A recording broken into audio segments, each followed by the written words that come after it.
شروع اللہ کے نام سے جو بڑا مہربان نہایت رحم والا ہے۔ جن لوگوں نے کفر کیا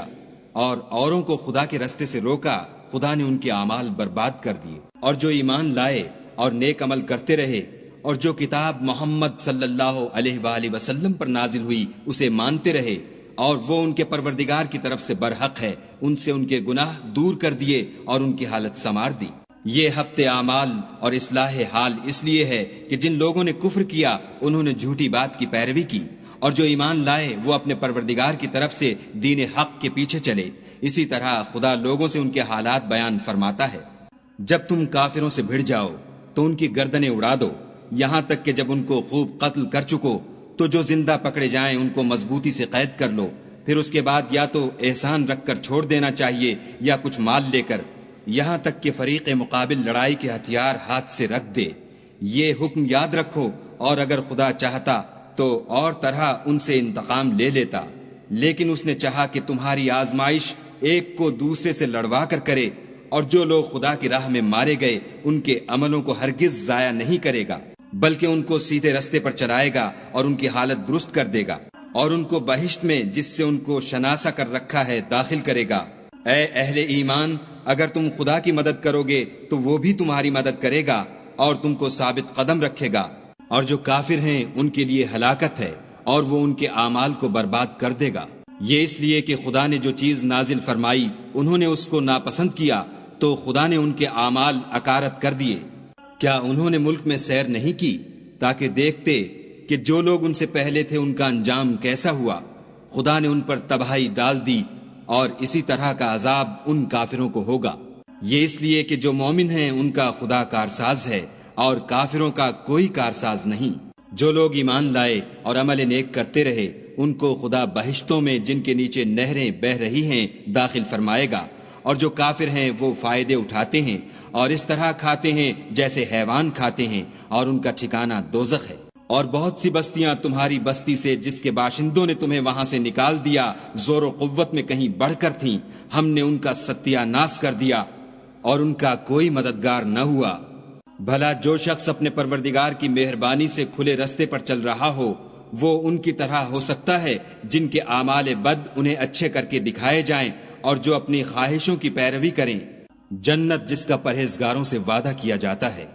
اس کی صفت یہ ہے کہ اس میں پانی کی نہریں ہیں جو بو نہیں کرے گا، اور دودھ کی نہریں ہیں جس کا مزہ نہیں بدلے گا، اور شراب کی نہریں ہیں جو پینے والوں کے لیے سراسر لذت ہے، اور شہد مصفہ کی نہریں ہیں جو حلاوت ہی حلاوت ہے، اور وہاں ان کے لیے ہر قسم کے میوے ہیں، اور ان کے پروردگار کی طرف سے مغفرت ہے۔ کیا یہ پرہیزگار ان کی طرح ہو سکتے ہیں جو ہمیشہ دوزخ میں رہیں گے، اور جن کو کھولتا ہوا پانی پلایا جائے گا تو ان کی انتڑیوں کو کاٹ ڈالے گا؟ اور ان میں بعض ایسے بھی ہیں جو تمہاری طرف کان لگائے رہتے ہیں، یہاں تک کہ سب کچھ سنتے ہیں، لیکن جب تمہارے پاس سے نکل کر چلے جاتے ہیں تو جن لوگوں کو علم دین دیا گیا ہے ان سے کہتے ہیں کہ بھلا انہوں نے ابھی کیا کہا تھا؟ یہی لوگ ہیں جن کے دلوں پر خدا نے مہر لگا رکھی ہے اور وہ اپنی خواہشوں کے پیچھے چل رہے ہیں، اور جو لوگ ہدایت یافتہ ہیں ان کو وہ ہدایت مزید بخشتا ہے اور پرہیزگاری عنایت کرتا ہے۔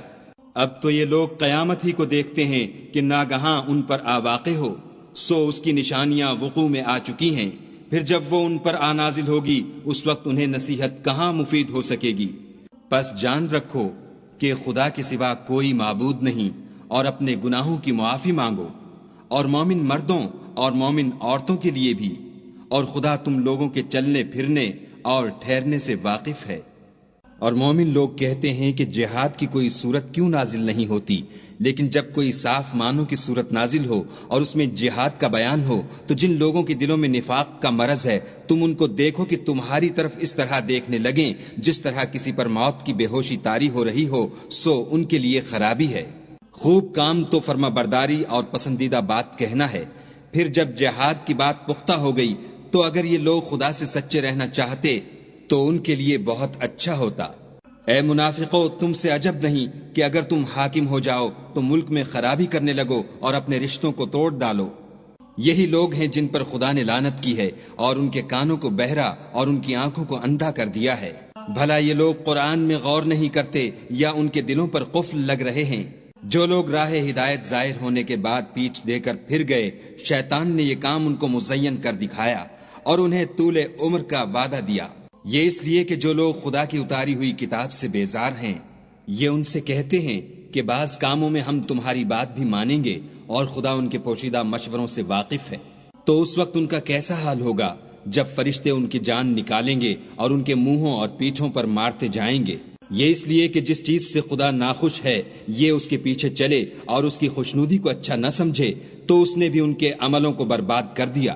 کیا وہ لوگ جن کے دلوں میں بیماری ہے یہ خیال کیے ہوئے ہیں کہ خدا ان کے کینوں کو ظاہر نہیں کرے گا؟ اور اگر ہم چاہتے تو وہ لوگ تم کو دکھا بھی دیتے اور تم ان کو ان کے چہروں ہی سے پہچان لیتے اور تم انہیں ان کے انداز گفتگو ہی سے پہچان لوگے، اور خدا تمہارے اعمال سے واقف ہے۔ اور ہم تم لوگوں کو آزمائیں گے تاکہ جو تم میں لڑائی کرنے والے اور ثابت قدم رہنے والے ہیں ان کو معلوم کریں اور تمہارے حالات جانچ لیں۔ جن لوگوں کو سیدھا رستہ معلوم ہو گیا اور پھر بھی انہوں نے کفر کیا اور لوگوں کو خدا کی راہ سے روکا اور پیغمبر کی مخالفت کی، وہ خدا کا کچھ بھی بگاڑ نہیں سکیں گے اور خدا ان کا سب کیا کرایا اکارت کر دے گا۔ مومنو، خدا کا ارشاد مانو اور پیغمبر کی فرما برداری کرو اور اپنے عملوں کو ضائع نہ ہونے دو۔ جو لوگ کافر ہوئے اور خدا کے رستے سے روکتے رہے پھر کافر ہی مر گئے، خدا ان کو ہرگز نہیں بخشے گا۔ تو تم ہمت نہ ہارو اور دشمنوں کو صلح کی طرف نہ بلاؤ، اور تم تو غالب ہو اور خدا تمہارے ساتھ ہے، وہ ہرگز تمہارے اعمال کو کم اور گم نہیں کرے گا۔ دنیا کی زندگی تو محض کھیل اور تماشا ہے، اور اگر تم ایمان لاؤ گے اور پرہیزگاری کرو گے تو وہ تم کو تمہارا اجر دے گا اور تم سے تمہارا مال طلب نہیں کرے گا۔ اگر وہ تم سے مال طلب کرے اور تمہیں تنگ کرے تو تم بخل کرنے لگو، اور وہ بخل تمہاری بدنیتی ظاہر کر کے رہے۔ دیکھو، تم وہ لوگ ہو کہ خدا کی راہ میں خرچ کرنے کے لیے بلائے جاتے ہو، تو تم میں ایسے شخص بھی ہیں جو بخل کرنے لگتے ہیں، اور جو بخل کرتا ہے اپنے آپ سے بخل کرتا ہے، اور خدا بے نیاز ہے اور تم محتاج۔ اور اگر تم منہ پھیرو گے تو وہ تمہاری جگہ اور لوگوں کو لے آئے گا، اور وہ تمہاری طرح کے نہیں ہوں گے۔